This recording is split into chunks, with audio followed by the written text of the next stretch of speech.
Good morning and happy Constitution Day, everybody. We're really happy that you are joining us. We are the National Constitution Center. I am Jenna. I am here with my colleague Kevin and Wynn behind the camera, and we are going to give you a tour of our neighborhood because it's so cool. It is the most historic square mile in America, and it is where in 1787, 235 years ago today, the delegates at the Constitutional Convention signed that historic document. And so we're really excited to kind of show you where they would have stepped and walked around and discussed where that a republic, if you can keep it, conversation happened on the streets of Philadelphia. And so we're really excited to show you today. So I'm going to hand it over to Kevin, who is live in front of the Betsy Ross house. I'm going to be spotlighting his camera for everybody. Keep it, I would recommend everybody stay in that speaker view instead of gallery view, so you can really see the cool places that he's going to be showing us today. Kevin, take it away. Okay, thank you, Jenna, and good morning, everyone. Welcome. Thank you so much for joining us from across the country. Sounds like we've got people from a whole host of states, and some even out on the West Coast that are joining us bright and early. We're so excited to celebrate and share Constitution Day with you. As Jenna said, this is in fact the 235th anniversary of the signing of the Constitution. It takes place right in our humble neighborhood here, and we're so excited to share with you what some historians have indeed referred to as the nation's most, most historic square mile.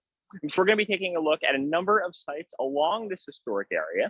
We're not going to get a chance to see everything today. We're not limited by sunlight as we were last time, but we are still limited by how fast I can walk. But we are going to try to get through as many historic sites as we can in the next half hour to 45 minutes. Now, Philadelphia would have been an ideal spot to become this hub of revolutionary activity. It's the sixth largest city in the country today, but by the time of the Revolutionary War, it was in fact the largest city in America, about 45,000 people living here. And it was also centrally located. So delegates who were coming to attend either the Continental Congress or the Constitutional Convention, traveling, of course, was difficult. So those traveling from Massachusetts or Georgia, Pennsylvania was an ideal spot to meet in the middle. So if you're planning to come and visit Philadelphia at any point, whether back then, today, of course, it is actually fairly easy to find your way around. So Jenna might have given you a hint a bit earlier, but who knows, at least in Old City, what are the streets running east to west named after? If we were to start by the river down here, we have Front Street running north to south, and then 2nd, 3rd, 4th. But if anyone happens to know, and you can put in the chat if you do, the streets running east to west all had a common theme, and they were in fact named for trees. So some of those who are familiar with today, Jenna had already mentioned Chestnut. We also have Walnut Street, Pine, Vine, Spruce, even Arch Street, where Wynn and I are right now. This was originally referred to as Mulberry Street. There's actually a convenience market right across the street. It still refers to the original name, Mulberry Market. One block down from us, we have Race Street. That was originally known as Sassafras, but renamed because that was a popular spot for horse racing. I believe Sansom Street used to be Cedar Street. So the streets are fairly well laid out in a grid, and it's fairly easy to find your way around what William Penn once referred to as his green country town, when you have it fairly easy to navigate. So we hope you are able to come and visit us here in Philadelphia at some point, but we're happy in the meantime, at least you can join us virtually. And we're going to begin our tour here at the Betsy Ross house, as Jenna had mentioned. So if any of our visitors happen to know the legend or the story of the Betsy Ross, what Betsy Ross is given credit for, feel free to drop that in the chat if you want, because it's a wonderful story, but there's some aspects of that story that we're not quite sure of. What we do know is that Betsy Ross rented this house here in Philadelphia for about 3 years or so. Didn't rent the whole house, in fact, rented a number of rooms. This front room here would have been her workspace. And of course, many of us may be well familiar with the story that Betsy Ross is given credit for designing that most revolutionary of symbols, the American flag, the 13 stars with the circle around it. Because of course, prior to the Declaration of Independence in 1776, if you looked around and were walking around the streets of Old City, Philadelphia, you would have seen the British flag. And that, of course, just wouldn't do for a country trying to declare its independence. So the story is that George Washington personally approached Betsy Ross in 1776 and asked her to design the American flag. There's a few things we can maybe set the record straight here. First off, George Washington himself would not have been in Philadelphia by 1776. He was already up in Boston with the army by then. We do know that Washington was aware of Betsy's abilities as a seamstress. Supposedly, while visiting the Cliveden house owned by Benjamin Chew, Washington had taken a fancy to the curtains in the house and inquired about them and was told that they were in done deed by Betsy Ross. And we believe that Betsy Ross was, in fact, making flags during that time, and perhaps maybe even made some of the first American flags. But she herself never claimed credit for designing the American flag. And it's not, in fact, until nearly 100 years later, her grandson, a man named William Canby, as the nation approached its centennial, first made the claim that the American flag was designed by Betsy Ross. So we're not entirely sure of the story there, but Betsy Ross, of course, becomes one of the most famous Philadelphians. She is, in fact, buried here. We can sort of pan over, take a look at the courtyard here. One of the most popular spots for people to come and visit here in Philadelphia, as you can see. And this would have been a spot, she is buried here, where people could come and visit and learn about the story, not only of Betsy, but of Philadelphia back in the 18th century. Now we're going to attempt to cross the street here. And as we do, we'll ask you. Betsy herself, as we said, never claimed to have designed the American flag, but there was someone who did. There was a signer of the Declaration of Independence named Francis Hopkinson, rather eccentric character from New Jersey, a musician, and he himself did claim to have created the American flag. Not only the design of the American flag, but also a seal for the United States and several flags for the United States Navy. So let me ask you, and our visitors can put in the chat, if you had created the American flag, what would you have asked for in terms of compensation? How much money do you think that would be worth today? What would you want in return? Because Hopkinson did in fact claim compensation, but what he actually asked for is something that might kind of surprise you. So we'll give a few moments for our visitors to put in the chat. We might ask for $1,000, several $100,000. It turns out that Francis Hopkinson, for having designed the American flag and his contribution, in addition to signing the Declaration of Independence, Hopkinson demanded as compensation a quarter cask of public wine. So one might think that was a fairly cheap payment for the Continental Congress, but they declined to give it to him. Hopkinson never got his quarter cask of wine. We're all aware that there were challenges for the Continental Congress in, among other things, raising money. And it turns out they weren't able to raise some wine either. And of course, we'll revisit the problems of the early government in the years before the Constitutional Convention. But there would not have been much wine at all in our next site. This is, as we're walking down Arch Street, this is, and we'll sort of pan over, we have a historical marker right here. We will get a chance to look at the building, but it's on the other side of this brick wall. This is the Arch Street Meeting House. Originally, this land would have been gifted by William Penn in 1701, as you can see. The building was first constructed around 1804, and today it remains an active place of worship for members of the Quakers, known as the Society of Friends. Now, the Quakers believe in this inner light, that everyone is treated equally. And as such, they were among the first to protest against the institution of slavery. We have records as early as 1688 of German-speaking Quakers up in the Germantown section of Philadelphia protesting against the institution of slavery, one of the earliest protests against it in America. But even throughout the Revolutionary War, Quakers maintain a prominent piece of Philadelphia history. And here we have the Arch Street Meeting House. We can sort of pan over and take a look at that. And this story, as we said, has a connection to the, if not the namesake of Philadelphia or Pennsylvania, the Pennsylvania's founder, and that is, of course, William Penn. We just recently had a new King Charles of England. It's been a long time since there was a King Charles of England. The last time that there was a King Charles of England, he was giving the land that would become Pennsylvania to the family of William Penn. King Charles II, when he comes to the throne, William Penn's father was an admiral in the Royal Navy who had supported Charles's return to the throne. And as payment, the Penn family was gifted over 45,000 square miles in the New World, known as Sylvania originally, which means woods. So Pennsylvania literally means Penn's woods. So instead of this debt that was owed, it was an opportunity not only to give land to the Penn family, but also to get the troublesome younger Penn out of England. Why might people have wanted to get William Penn out of England?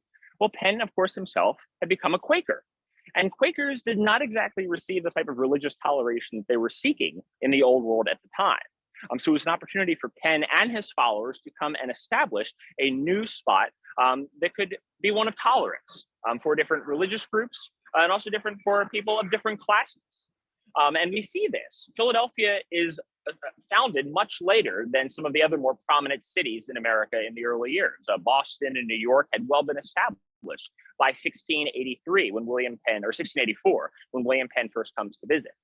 But within about 50 years or 60 years or so of William Penn's establishing of Philadelphia, it surpasses those cities to become one of the largest in America. Now, Penn himself is not buried in this area. He would return to London. He's not actually in America all that long, only about 5 years total, the last of which being in 1701. He makes 2 trips, leaves for good in 1701, the same year that he gifts this land to the Society of Friends. So Penn's not buried here, but his secretary, James Logan, is. And Logan's maybe not as well known today, but he, in many ways, was the seat of government in Pennsylvania for the first half of the 1700s. And as we begin to walk this way, Penn comes over initially, or Logan comes over initially as Penn's secretary. In addition to being his agent in dealing with Native American affairs, he at various times hold the offices of mayor, governor, and at one point he serves concurrently as both the governor and chief justice of the Supreme Court. So those of us who are proponents of the notion of separation of powers today might object to that. But Logan was certainly a prominent figure in Philadelphia history. His house Stenton up in the Germantown area is one of the most authentic historic house museums you can come and visit in the Philadelphia area. And Logan serves as a link between William Penn and Philadelphia's other favorite founding citizen. That, of course, would be, put in the chat, who knows, Philadelphia's favorite citizen, a signer of the Constitution, and namesake perhaps everywhere around Philadelphia. I'm sure many people can guess who this person is. Printer, inventor, scientist, statesman. I am, of course, referring to Dr. Benjamin Franklin. So now, how well do you know Benjamin Franklin? We'll play sort of a quick Q&A in the chat here, put in. The first one I'll ask is, true or false? Benjamin Franklin was born in Pennsylvania, or born in Philadelphia. He, of course, is well known in the city, and he comes to the city as a young man. But as people might be responding in the chat, he actually is originally from, go ahead, Jenna. Everybody's saying false, false. Robert said he's from Boston. That's correct, Robert, absolutely. He's born in Boston. His father was a candle and soap maker. Franklin is at one point apprenticed to his brother's newspaper, but he leaves and he comes to Philadelphia as a young man. So he is adopted by Philadelphia, though not born here. Very good. And some of the jobs that Franklin would have had here are numerous. He, of course, first becomes a printer. He opens up his own newspaper, the Pennsylvania Gazette. And by the early 1730s, Franklin is, one, figuring out ways to really sort of better himself and the community. But also, and we just had a vehicle show up that'll be sort of a nice transition, Franklin and others are involved in how to make the city better. How can we improve the city? And if you want to put in the chat maybe some buildings that you think are still in the city today that Franklin might have had a hand in creating, feel free to do so. But as people are putting that, one that's significant, Franklin, other English subjects at the time would have well remembered the Great Fire of London that had occurred the previous century in 1666. And Franklin himself took a personal interest in fire prevention and fire insurance. So right across the street here, we actually have, and we have the vehicles that are just pulling in now, one of the oldest fire departments in the area. And just to the right of the fire department, we actually have a bust of Dr. Benjamin Franklin over there. So whether it's fire departments, libraries, post offices, insurance companies, Franklin was involved in all of it, in helping to establish these new different institutions that could serve as the benefit of the society. Yeah, there are questions about the public library in Philadelphia. Was it the Philosophical Society, the one that he started, Kevin, or? That's a great question, yes. So Franklin is a founding member of the American Philosophical Society, which is actually located just next to Independence Hall. and he's one of the early founding members there. Franklin's interest in books and making books available to people goes back even before that. And it's a nice connection to James Logan. In an era where most families wouldn't have had books, so wouldn't have had more than perhaps the Bible and maybe another book or two. Books were expensive, books were rare. James Logan, who was sort of a mentor to Benjamin Franklin, had one of the largest collections of books of anybody in the American colonies, 2,632 volumes. And Franklin would often come to visit and borrow books. But the idea of the public being able to have access to a collection like this wasn't really thought of. So Franklin was instrumental in helping, after Logan's passing, to establish the Logan Library, then ultimately the Free Public Library, where people could come and have access to these collections. So this idea of betterment of knowledge and of learning was something that really appealed to Franklin. And it does something that is carried over into the American Philosophical Society, which today is made up of members all across the world, thinking about how to make things better, the most distinguished minds in the country and in the world. All right, I think our vehicles have passed, so we're going to continue on. We're now walking along Arch Street, and we see some more modern buildings here. One of Franklin's pursuits, in addition to printing newspapers, was printing money, printing paper money. So while Franklin himself may not have been involved directly, he would have appreciated the value of the mint, which we have right over here. And then further on down 2 blocks over, we have the Federal Reserve, some more modern buildings. But while the buildings might not quite be the same, the outlook and the sort of block to block, this would have been areas where Franklin would have walked down through as he's living in Philadelphia. What people might not know, though, about Franklin is that in the years leading up to the Declaration of Independence, previously, about the first 20 years, Franklin actually wasn't here in Philadelphia.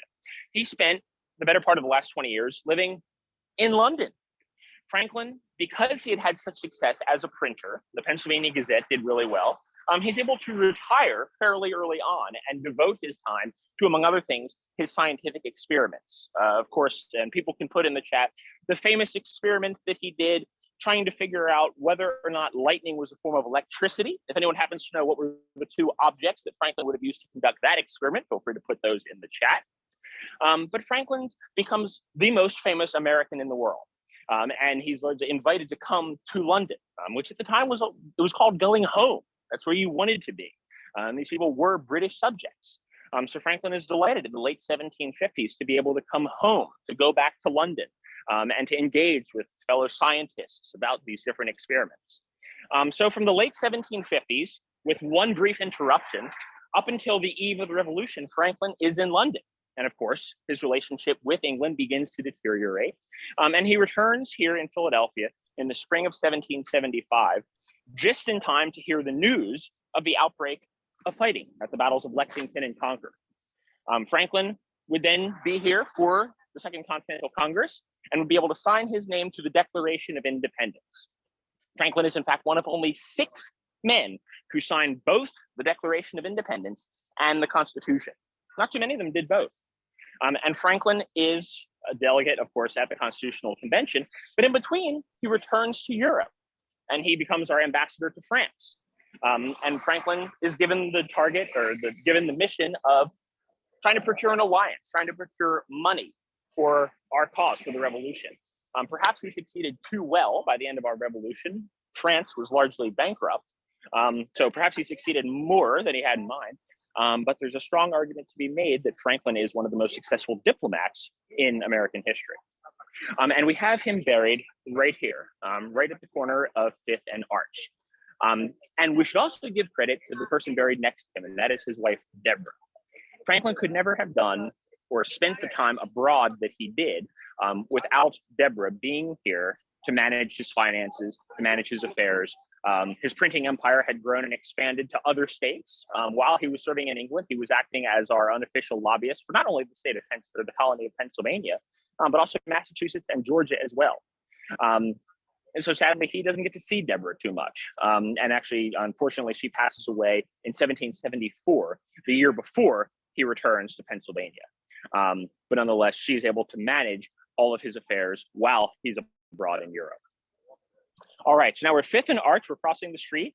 Jenna, we'll do a quick check in the chat. Do we have any questions that we'd like to take now before we cross the street and get into the Independence Mall section?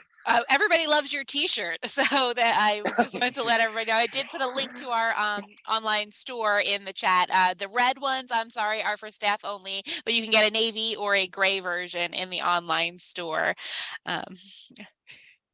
Excellent. Well, thank you all so much. And thank you for sharing your love of the Constitution as well. We do love the Constitution here, none more so than on September 17th. Yeah, and then just lots of other questions about like what Franklin, what he founded, the post office, the fire departments, the University of Pennsylvania. The answer to most of these questions is yes. He he founded a lot of stuff in Philly. Yes, if you have to ask, was Franklin involved in this? The answer is usually yes. Oh, most probably yes. He invented the swimming flippers. I know that he's in the Swimming Hall of Fame because he invented those flippers. I think he went. There's stories of him kind of like windsurfing. Like he kind of started that trend. So he did a lot of stuff. Absolutely. Yes, Franklin was an early proponent of swimming and the healthful benefits of swimming. Absolutely. So thank you, Jenna. Please let me know if there are any questions that come in. But now we're coming up on Independence Mall. And sorry, Kevin, there was one more question that I just don't want to lose it. We were talking about Logan earlier. Is that Logan Square? Is that named for him? Do we know? It is, absolutely. It is. Okay. So if you were to look at the map, perhaps one similar to the one that Jenna showed us at the beginning, William Penn originally laid out 5 sort of public squares, center squares that could have markets or would be sort of a general area. And if you were to look at an overview map of Philadelphia today, you can still see where those would have been laid out, and it's fairly symmetrical. The closest one to us is Franklin Square, and we can probably guess who that was named for. It's actually right kind of catty corner 2 blocks from where we are. If we were to go down that way a few blocks, we would run into Washington Square. Now, if we were to go, and we'll sort of point you down the direction of what was at one point known as Center Square, right at the intersections of what was then Broad and High Street, now Broad and Market, that's where City Hall is today. And then if we were to go further down, sort of along the same line as Washington Square, we run into Rittenhouse Square, named for David Rittenhouse, one of the prominent Philadelphia, he was a clockmaker, he was involved in all sorts of things. But then if we were to go this way from Franklin Square, going that way, we would run into Logan Square, now sort of known as Logan Circle. There's sort of a traffic circle there around the Franklin Institute and the Art Museum. But Logan Square / Circle is indeed named for James Logan. Absolutely. So as we're making our way up here, Jenna had talked about the interest in the Constitution and our interest in learning about it. And interest in studying the Constitution and interest in American history plays a significant role in the development of this whole stretch of where we are now. This is the center of the historic district, and it's dedicated to really sort of be the center for education and learning if people want to come and visit. So this is Independence Mall. Up until the 1940s, early 50s, this would have been full city blocks. And there would have been houses, businesses, residential areas here. But beginning in the mid-1930s with the Historical Heritage Act, there was a movement to make this more of an area that is preserved and dedicated to history. And beginning in 1951, they began clearing 3 blocks in front of Independence Hall. So we're going to get to Independence Hall again in a minute. But we see sort of these 3 blocks here. There's this one here that's cleared. This one here is also cleared. And in 2001, we have the creation of the Independence Visitor Center, run by the Park Service. And if you're looking to come and visit, this is really sort of the spot to get all of your ticket information, location areas, get your tickets for events. This is really sort of the center here.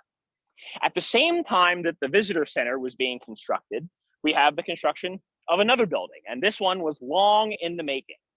So as early as really the 100th anniversary of the signing of the Constitution. So go back to 1888, 1889. There was interest in creating some kind of building, some sort of institution dedicated to the study of the Constitution.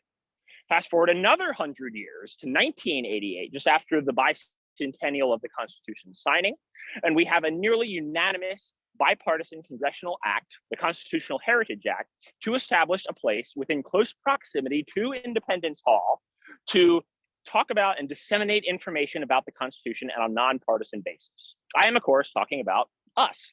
So we can do a quick pivot over here to our home, the National Constitution Center. So we were chartered by Congress, signed into law by President Reagan in 1988. It took 15 years for everything to get in place. And during those 15 years, there was actually a massive archaeological excavation conducted by the Park Service, during which nearly 1 million artifacts from the colonial era were excavated and were preserved by the Park Service, including an area sort of right where our cafeteria is now, was the site. And I'll pivot over this way so you can see the building. Sort of off to the left here where our cafeteria is, that was the site of a gentleman named Peter DeHaven, who it turns out was the provincial superintendent for the manufacture of gun locks. The man was making weapons for the Continental Army even during the British occupation of Philadelphia. So there's all sorts of history found on this site here that is preserved, and it's still operated by the Park Service. And some of the nicer pieces we're able to display inside our exhibit spaces. We opened our doors July 4th, 2003. And since then, we've been dedicated to talking about the Constitution and constitutional topics on a nonpartisan basis. So if you haven't come and visited us, again, please feel free to do so. We're certainly an important stop along our trip through historic Philadelphia. So now we're going to pivot back and we're going to continue walking this way. We're getting close to the main stretch going from the river towards City Hall. And it was originally known as High Street, but eventually becomes known as Market Street. And along this stretch over here, we have, of course, the Independence Visitor Center. And we're going to be crossing the street over to what would have been really sort of the center of revolutionary activity for the Declaration of Independence and the Constitution. If we were to go just a few blocks down that way towards City Hall, we would run into the Declaration House. Unfortunately, it's not original, but records survive of the nearly articulate architectural records, so they were able to recreate it essentially brick for brick.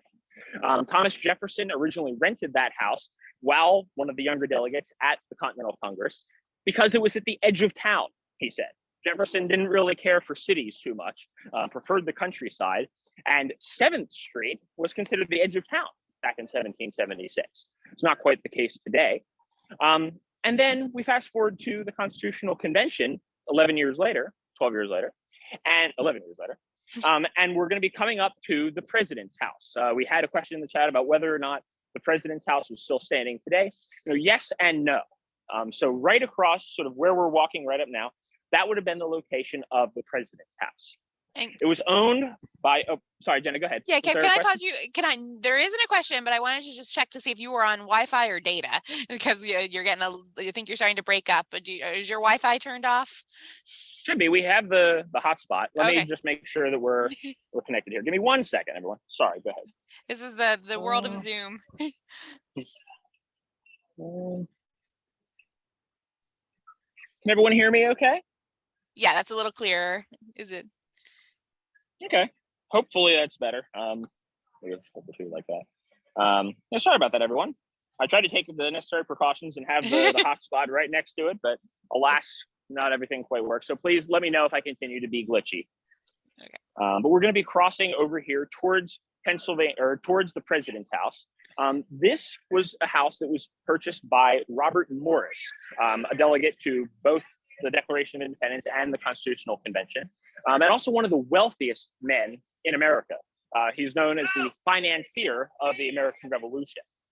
And this house here, the structure, like the Declaration House, it no longer exists, but they're able to recreate sort of this outline of the house and what it would have looked like. Robert Morris owned the house, and he allowed his friend George Washington to stay there with him as he was a delegate to, as they were both delegates to the Constitutional Convention. A few years later, when Washington unanimously becomes our first president, he would actually live in that house. Morris would actually give the house to Washington and move to the house next door. This, of course, was not the first capital. If anyone happens to know where the first capital of the United States was, feel free to put that in the chat. Because, of course, it wasn't Washington, D.C. We hadn't built Washington, D.C. yet. At the area, it was known as sort of swampy farmland known as Foggy Bottom. But yeah, lots of New York's, NYC. New York, yes, absolutely. And while we're here, we're going to do sort of a quick spin around here. A nice sort of, yes, there are plenty of modern vehicles, but those who do come to Philadelphia, if you want to get the more authentic travel experience, they do have the famous horse and carriage. So if you want to move at the pace that perhaps a Dr. Franklin would have, or James Madison or others, you can take the carriage on the horse as well. That's an exciting trip to do as well. And we're also looking at the federal courthouse right now. So the Third Circuit Court of Appeals is in that building right there. So right, and the District Court for Southeastern Pennsylvania, but absolutely, it's a very busy neighborhood that we work in. It is, yes. And we'll come back here now to the president's house. And as you said, by the time that Washington becomes president, the capital is in New York City. And it's there for 2 years. Those of you who perhaps fans of the Hamilton musical are familiar with the room where it happened, and largely as the result of a deal that allowed Hamilton to create his national bank and funding, a building that is actually a few blocks down this way in Philadelphia. The capital is moved from New York City down temporarily to Philadelphia while they could construct Washington, D.C. So from a period of 1790 to 1800, the capital is right here. And George Washington would have stayed right in this building. Inadvertently, though, the house was used for Washington's 2 terms. President Adams stayed here as well. And we're going to sort of walk around structure here. But then after that, it had a number of owners. And by the 1830s, it was largely gutted, at least on the inside. But there were a few surviving walls of the house that were there. But there was some confusion as to where exactly those walls were. So the remaining original structure of the president's house was inadvertently knocked down while they were creating Independence Mall, unfortunately. But we have a recreation of the site here now. And what's significant is a story that's not just about perhaps the most famous figures that you would have heard of, but sort of a more inclusive history. For all of the success that the founders had in this founding era, establishing the Constitution, creating the different branches of government, there is, of course, that one great original sin that the founders are not able to resolve. And that, of course, is the question of slavery. And the question of slavery plays very much a role of the story of this house here. President Washington, of course, was himself a slaveholder. But during this time, several of the northern states had begun to do away with slavery on their own, including Pennsylvania, which in 1780 passed an act of gradual emancipation. So anyone who was born into slavery at the time after the law was passed would be freed upon their 26th birthday. And anyone who was brought from out of state into Pennsylvania would be freed after, I believe it was 8 months. Which brings us to some of the names that we have here on this wall. President Washington would bring enslaved persons to work with them, particularly the 4th name on this list is that of Christopher Shields, who served as Washington's manservant. And likewise, Ona Judge, who had a similar role with Mrs. Washington. And it's from Philadelphia, from this house, that Ona Judge would escape from the Washington household and would seek her freedom and would remain a fugitive for the rest of her life, nearly 60 years, living largely up in New Hampshire. So when this site was recreated, it tells the story not only of George Washington and Martha Washington, but of those people who were there, who worked with them, who kept the house up, and their stories as well. So it's really trying to tell the stories of all the figures who were here as well, not just the ones that we're all familiar with. So that's the president's house here. And significantly, again, those like Ona Judge fighting for freedom, fighting for their independence, freedom seekers, significant because this is also right next to one of the most significant symbols of liberty and independence. And that, of course, is, and people can put that in the chat, it was originally ordered in 1751, and when it got here, it was broken. What is that particular famous item, that symbol of liberty that is synonymous with Everybody knows this one. That's the Liberty Bell. That's right. All right. Yes, the Liberty Bell. So bells, of course, would have been significant fixture in Pennsylvania, not only telling the time, but also a way of communication.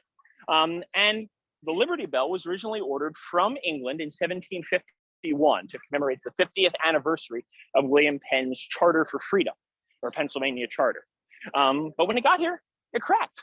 So they melted it down and recast it. There were 2 Pennsylvania bell makers, I suppose, named John Pass and John Stowe, who recast the bell twice.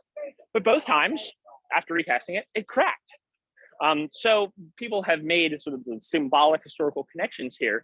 The Liberty Bell is in many ways a sort of symbol to our democracy, to our government. It's fragile at times. It's not perfect, but it has endured. It has endured. So we're going to get a chance now. We won't. This here is the Liberty Bell Pavilion, so we're not able to actually go into the space today.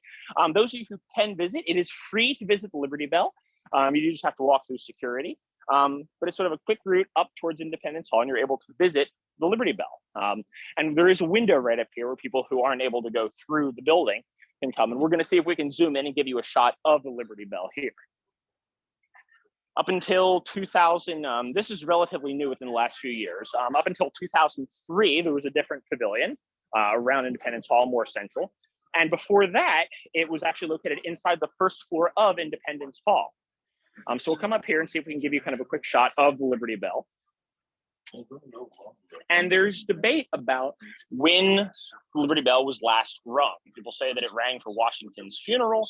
Some people say that it rang for the funeral of Chief Justice John Marshall. But there is debate about when it was last rung and when the crack was last enlarged. All right, so now we're going to make our way forward towards now our concluding site, and that is, of course, known as Independence Hall. So there's questions in the chat about the bicentennial bell, which was presented by Queen Elizabeth II for the bicentennial, and when that's going back on display. I think I thought I heard that the Park Service did have plans to put that on display, but we would have to. I'm looking at that information up now, but I don't know if you know, Kevin. I don't know off the top of my hand. I do believe that the bell that is up in the tower now is the centennial bell, which replaced the Liberty Bell in 1876. But I would imagine that there would be plans to, at some point, show the bicentennial bell, particularly in lieu of recent events. Yeah. So hopefully that is something that people are able to visit sometime soon. Or if anyone... Go ahead. Well, sorry, I'm looking it up as we speak. There's one news story says it remains in storage, but they are raising money to, for a new display, and the tentative unveiling date would be spring 2024. So excellent. Yeah. So hopefully that works out to be the case. And of course, the city is planning for 2 years later, 2026, the 250th anniversary of the Declaration of Independence. So hopefully that bell can be part of the big celebration then. And then there was another question. Now that you're where you are, I wanted to make sure I remembered to ask this one. Why this building and why Philadelphia? Why was that chosen as the place for this important meeting in 1787? So can you touch on that while you're telling us about the building behind you? Sure, absolutely. So by 1787, Independence Hall had already achieved a significant place in American history. We would go back to the Second Continental Congress in 1775. And actually, even the year before, Congress had been visiting in Philadelphia. As we said earlier in the tour, Pennsylvania was sort of centrally located. And it was also the largest city. So it was an ideal spot when they called for a gathering of the different colonies. And that's significant. We sort of take that for granted, gatherings of people from the different states in America, but that really didn't happen all that much. There wasn't a gathering of the different colonies. Many historians cite that the people living in, let's say, Massachusetts or South Carolina had much more in common with England than they would have with each other. They talked about being Americans during colonial America, but maybe in the sense that someone from France or Spain today might say, I'm a European. If you asked one of the famous founders, what is your country, sir? What country are you from? Thomas Jefferson would tell you he was from Virginia. John Adams would say, my country is Massachusetts. So thinking of themselves and interacting amongst the different colonies as Americans was a relatively new concept. So Philadelphia was an ideal spot to gather initially. In 1774, the First Continental Congress, composed of 12 of the 13 states, Georgia couldn't quite make that one, they met at Carpenter's Hall, which is right down the street here. So if you go down Chestnut Street about a block or so, you'd run into Carpenter's Hall. But when they returned the next year in 1775 for the Second Continental Congress, it was gifted this building here. So this originally was known as Pennsylvania State House. This was the seat of the Pennsylvania state government. It was completed by the early 1750s. I think construction began in the 1730s. And the first sort of building here would have looked fairly similar. The bell tower, as we know it now, there was a bell tower earlier, but this bell tower, as it's known, doesn't come about until the early 1800s. But this would have been one of the most impressive buildings in Philadelphia. So it's given to, if you were to walk in you can see the front door there, just past the statue of George Washington. If you were to walk in and go to your right, you're going to visit the courtroom. And that would have been where the Pennsylvania Supreme Court would have held. Up on the second floor would have been the governor's chambers. And then on the first floor to the left would have been what becomes the signing room, but would have been a gathering of Pennsylvania delegates. So we have really all three different branches of government in colonial Pennsylvania would have been gathered right in this building here. So by 1776, of course, the Second Continental Congress is in this building, and they decide to break away from the British government. Now we think about, what it would have been like here on July 4th, 1776. But interestingly, there probably wouldn't have been too much going on. It's actually July 2nd that the delegates vote to resolve to declare independence. John Adams thought the day would have been 2 days earlier. But in terms of celebrations, perhaps the closest thing we have would have been on July 8th, 1776. That's the day that the Declaration is read aloud. And we don't know if the Liberty Bell was ringing, but we do know people writing that bells were rung. All the bells were rung. So it's possible that would have occurred on July 8th. But even with the Declaration of Independence and even with the victory in the Revolutionary War, the revolution isn't completed yet. We have the original system of government or the Articles of Confederation, but it's not really working too well. We've thrown off the old system of government, but to complete the revolution, we need to create a new system of government, which does bring the colonies back here to Independence Hall in 1787. Everyone agreed that some change needed to be made. And throughout that summer of 1787, delegates adopted an oath of secrecy. So the shutters would have been closed, the door would have been closed. They weren't really telling people what was going on, what some of the deliberations were. And some of the most significant debates about the Constitution, of course, occurred throughout that summer. How to create or how the legislative branch is going to be represented. Are we even going to have three different branches of government? If we do, is it going to be based on equal representation amongst the states or proportional representation, giving into account some states that have more people than others?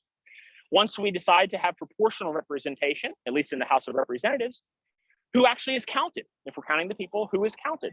Should women count? Should enslaved persons count? And to what extent? So compromises are made over that. How is the president going to be elected? Could the president serve for life? Could the president be removed from office? Should we have a Bill of Rights? Do rights need to be added on to the Constitution? All of these debates occurred during that summer of 1787. The delegates worked for a long time, culminating, of course, on September 17th. And that brings us to, once again, Philadelphia's favorite citizen, Benjamin Franklin. Throughout that summer, no one got what they wanted. None of the delegates who gathered here were entirely satisfied with how the Constitution looked. But Franklin encourages everyone at the end of the convention to sign, to compromise in the best interest. And he remarks that throughout that summer, he had often looked at one particular object you can still visit if you were to come to Independence Hall. And that is the chair that President Washington sat in throughout the convention. And on the back of that chair, there is a half sun. And Franklin remarked that he had often looked at that chair and been unable to tell whether it was a rising or a setting sun. But now with this new Constitution, Franklin was confident that it is indeed a rising and not a setting sun. So that's a great spot sort of for us to leave. Jenna, unlike last time, it's not quite noon yet, so I believe the sun itself is indeed still rising. Right, it's still rising, yep. And of course, it is rising for Constitution Day. So we want to thank you all so much for taking some time out of your Constitution Day to join us. Jenna, I'll turn it back over to you if there are any questions, but thank you all for joining us on our walkthrough today, and we look forward to hopefully seeing you again soon. We got getting lots of thank yous, Kevin, and also thank you to Win for the camera work. So yes, thank you, Win. A lot of there you go. A lot of questions about whether you can view this later. So we are recording, and so I'm going to ask our communications team to put this on YouTube. It is the weekend, so they might not get to it today, but I will ask them to get it up as soon as possible. But that's just the National Constitution Center's YouTube page. It'll probably just be up in the videos, so we will let you know. So you can look there. Sorry. Thank you, Kevin. Thank you. Very interesting. Any other questions before we sign off?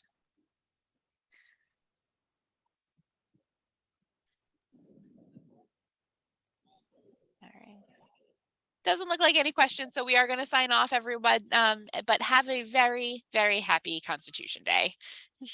Bye. All right, everyone. Thank you, Jenna. Thank you so much. And we'll talk to you again soon.